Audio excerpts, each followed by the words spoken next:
So it's wonderful to be here in Maynooth and to see you all at this World Community Development Conference. And yes, I've been invited to talk to you because I wrote a book called Radical Happiness, Moments of Collective Joy. Collective Joy. What a strange title. What a hostage to fortune, I say, on its opening page. Looking at popular culture around the globe, we're surely living in rather dystopian times with any form of utopic yearning. How do I change this? Yeah, right, yes, so that's the book. And these are the dystopian times with any form of utopic yearning all but obliterated from our fantasies of the future. Think Blade Runner, a future Los Angeles where even daylight is rationed, Hunger Games where young people compete and die, The Handmaid's Tale, which everyone is apparently glued to at the moment, where half the human race is enslaved. They all resonate with what we should know by now. This changes everything. The chilling reports of climate change, water shortage, alongside our knowledge of ongoing conflict, displacement, destitution, violence around the globe, and the Mediterranean now chillingly carpeted with the drowned bodies of asylum seekers. How many dire warnings do we need, I wonder, for us to be certain that at the very least we live in all too troubling, fragile times? Times when we may well feel the spectre that is haunting Europe, and indeed the rest of the world, is no longer communism, as Marx and Engels declared so dramatically in their manifesto 170 years ago, but rather right-wing populism, whose most powerful representative now resides literally in the White House. Thus, it's no understatement to say that these are uncertain times, our economies, for the most part, more precarious than ever. Yet that's not the end of the matter, fortunately. There are always other dynamics at play, and perhaps surprisingly, resistance to almost 40 years of global neoliberal rationality, with its welfare shrinking, its market triumphalism, its uber-individualistic rules that has fueled the triumph of reactionary populism, is also on the ascendancy. Resistance is also on the ascendancy, creating some possibilities for progressive agendas. Moreover, I take very seriously the words of that cultural scholar, Raymond Williams, writing shortly before his death in 1988, to be truly radical is to make hope possible rather than despair convincing. Thus, strange as it may seem to raise the issue of joy at present, that is just what I was doing in that book. But then another thread in that book, which actually was related to the opening picture from William Blake, is that joy and woe are woven fine. Joy, in particular, rarely arrives without the shadow of loss, without a certain temporal fragility. Moreover, though the future for so many is looking pretty bleak right now, we should also know that change, when it happens, usually arrives unexpectedly. It's easy to show that overall, whatever our political affiliations, we've never been very good at predicting the future. The momentous events that begin to change the course of history usually arrive unexpectedly. That's why we always need to study not just the present, but the present's past, if we're to look at what might be the futures before us. Thus, although dystopian scenarios talk of end times and the destructions of humanity are certainly very much in the air, there has always been another spirit there. There's always been, at all times, an interruption of high times of hope and shared joy. Indeed, the late 19th and 20th century, when capitalism was being sedimented in the industrial system with all its cruelty, was exactly the time when utopian yearning could be found in both the States, Britain, and I'm sure elsewhere, with Edward Bellamy, for instance, writing about what could happen if the state took more control over the environment, over industry. The main thing they always emphasise is we'd be working much shorter time. Of course we could be working much shorter time. It's extraordinary. In the 60s, when I come of age, Andre Gortz and others are saying, what are we going to do with all our leisure time? You know, every person thinking of different futures makes the point we could be working much less in paid work, which would give us time to do all that other important work that isn't paid. In Britain, the most influential utopian thinker was William Morris, also Edward Carpenter, and that maverick English historian, Edward Thompson, pointed out that the whole point of this writing is actually to teach desire to desire. It's about the education of desire, to desire better, to desire more, and above all, to desire in a different way, which is what we just heard in the mantra, I think, from those students. So Thompson repeated Morris's warning that if we're only educated to heed the contradictions and destructiveness of capitalism, then we're always likely to fall back on its own ruling ideas and just think of higher pay or something like that, rather than a different world altogether. Meanwhile, there's always those feminist dreams that have been round for an equally long time and are erased even faster. And that's what there's William Morris and Sheila Rowbottom wrote about in Dreamers of a New Day, in which she pointed out that although we now only hear and celebrate women's wanting the vote, in fact, a lot more was going on then. There were many feminists, Charlotte Gilman in the States, Jane Clapperton here, all sorts of different people saying we've got to change the conditions of life overall. We've got to make working lives more compatible with home lives. We've got to have different types of municipal buildings. All sorts of ideas were developed to be crushed by the First World War when it could all be forced back. So that's why today we hear, almost every fiction writer is honing their skills on dystopian thinking, like Ishiguro, who won the Nobel Prize, who just published Never Let Me Go, for the chilling prospect that people were being bred for their body parts. And that chilling prospect is clearly not so far away. We do have women's wombs now rented in the poorer parts of the world to make children in the richer countries, as well as the whole care chain of women, usually in the poorer parts of the world, leaving their own children behind, their own families behind, in order to come into the richer countries, forced into the richer countries to take up our care deficit, because we're all working, men and women alike, ever longer hours in paid work, or else we have no employment at all. So it's interesting as well in these bleak times that our governments have started measuring happiness. And so I'm very much concerned to critique that happiness industry, which begins under Tony Blair, appointing a happiness czar, Richard Layard, and doing his measures of happiness, which are meant to inform government policy. But what was he talking about here? I mean, interesting, the fact that he appointed Layard gives it away, because Layard's work was actually on depression. And what he really wrote about was how 1 in 6 middle-aged women, 1 in 4 are suffering from depression. In fact, this is probably the world's greatest health problem, depression. So he's arguing for more money for CBT. So that's the hidden agenda of the Happiness Project. And the Happiness Project also is about individuals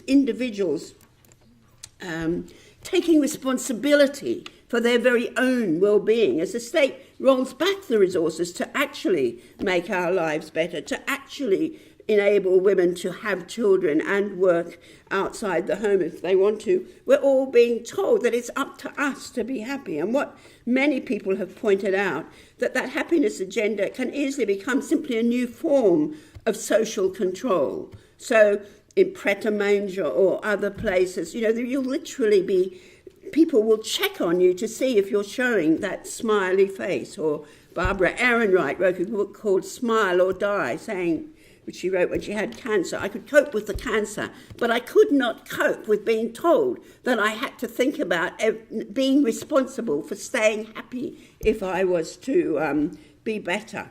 And there's many other people who have pointed out that this actually is a way of sidelining any real understanding of what's going on in the world and people's lack of actual choice, lack of sense of control over their lives.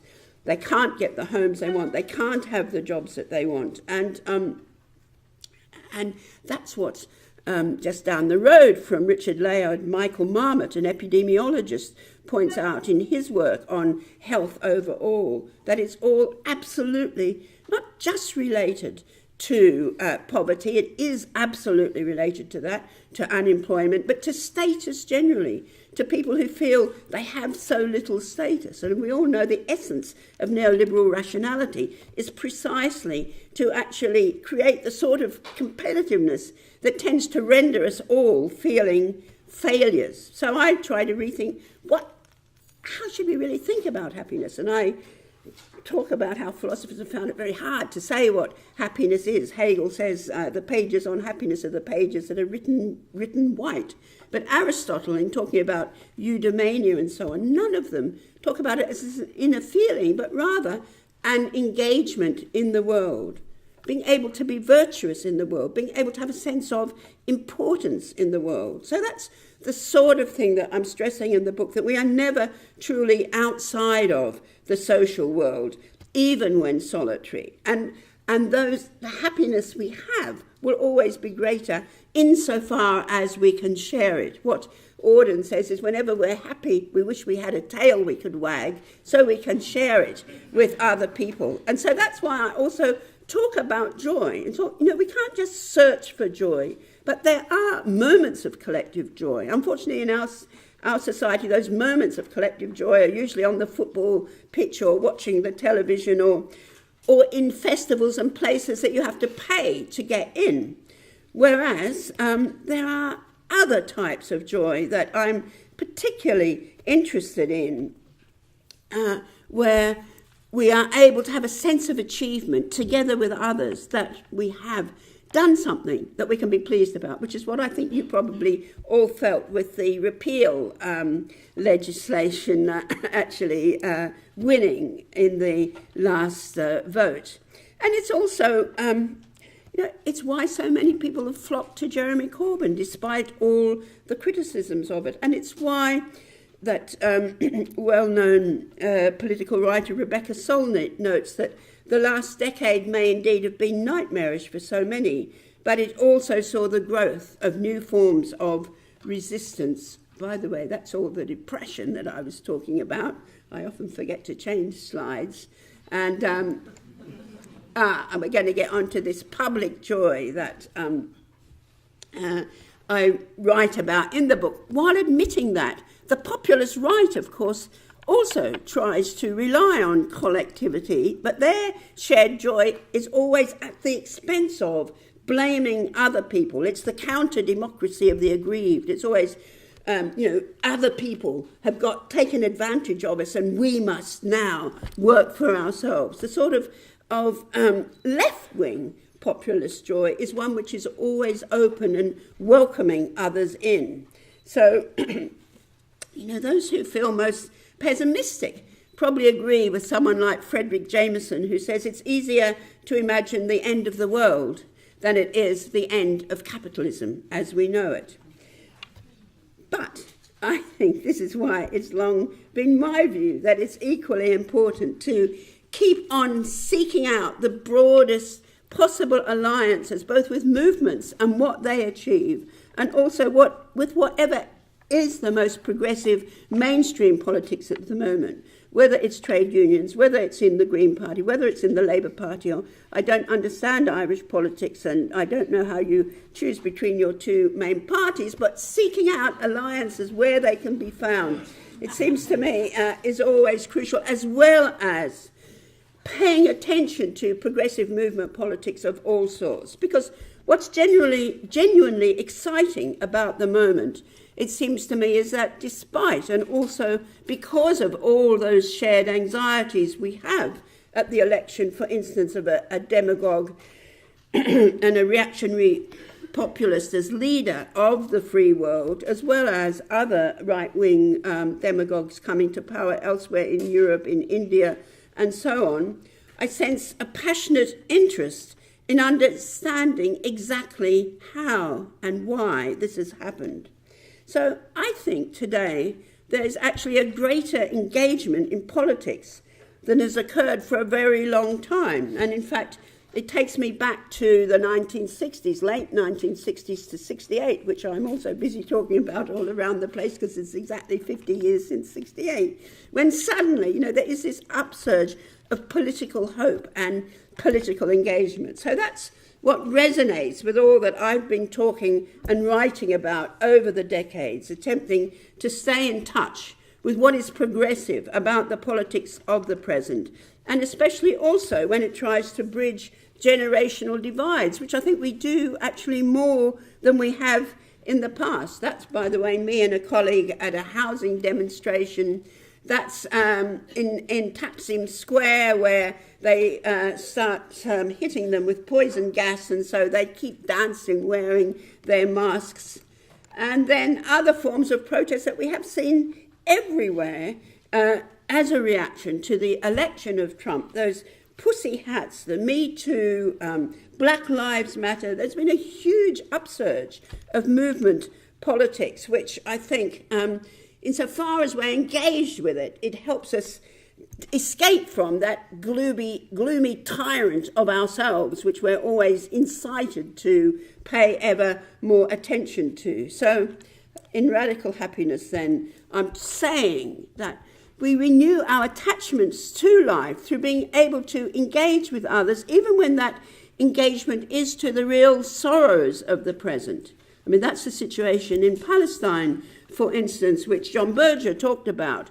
Going there, he sees the rubble of words, the rubble of everything, and yet he still sees young people saying, to exist is to resist.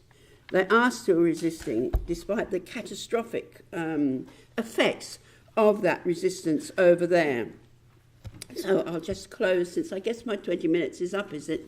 We'll give you another 3. Another 3, okay.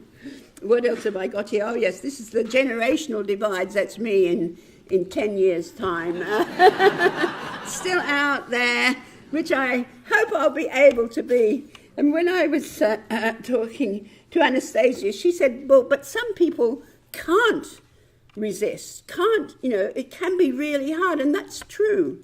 And yet, I was talking to a friend of mine who works with the Rohingya, a human rights lawyer, and I said, how do you manage it? She's also worked in Palestine, all sorts of other places, and she said, well, you meet such amazing people. You meet such amazing people, whether it's the people resisting where they are or those working in solidarity with them, which I assume is what we are all wanting to do here. So I just close by saying equality, solidarity, care, and commitments were the values that I came into politics with, and particularly that as a young feminist, we came into politics with, explicitly rejecting then the commodified life enshrining consumption, competition, and ubiquitous subservience to corporate market values that tries to rule us today. I mean, it's extraordinary to think in this long life of mine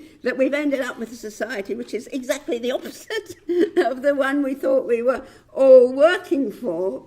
And yet, I'm not the only one, and not the only one from those times for whom those utopian yearnings we had that things could be different can still be at times repositioned today, since it's clear to many that some form of utopian spirit, some form of hope, envisaging a more caring, greener, more sustainable world is simply necessary for there to be any tolerable future at all.